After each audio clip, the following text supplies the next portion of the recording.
Secara indikator memang tampaknya kelihatannya dampak dari stimulus ini bisa mendorong belanja masyarakat, jadi minat belanja spending itu meningkat.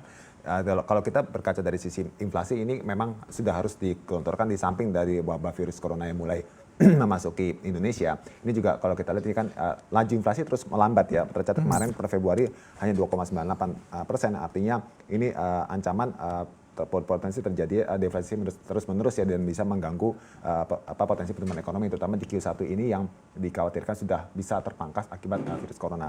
Nah, untuk kedepannya apakah ini bisa langsung berkontribusi, saya rasa juga masih butuh waktu. Kenapa? Karena di sini kalau kita lihat secara tren penjualan retail sebagai sampel ini masih lesu ya, jadi belum mampu mengalami pertumbuhan secara year on year yang signifikan, bahkan masih minus 0,3% per Januari, dan secara kredit penyaluran perbankan pun di sini juga likuiditasnya, maksud saya pertumbuhannya masih 6%-an, artinya belum terlalu grow up sekali seiring dengan kebijakan bank sentral yang sudah memangkas suku bunga.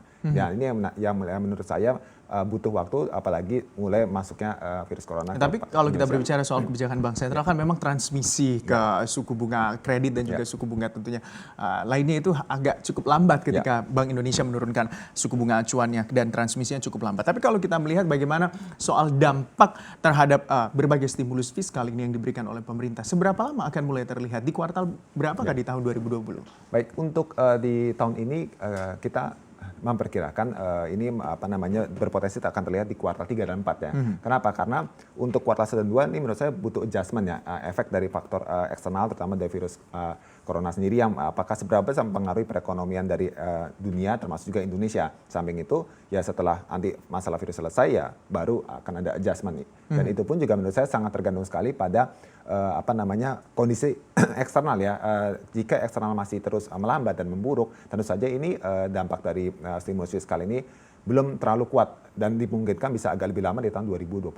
Oke, diharapkan memang kalau melihat ini adanya peningkatan daya beli masyarakat tentu akan berdampak pada beberapa sektor yang berada di indeks harga saham gabungan, termasuk sektor consumer dan juga sektor retail tentunya. Tapi kalau kita melihat ke sektor consumer, ada berbagai macam saham di sana, pilihannya misalnya ICBP, UNVR, Mayora dan juga Ultrajaya tentunya. Seberapa besar ini akan berdampak terhadap pergerakan saham-saham yang berada di sektor consumer?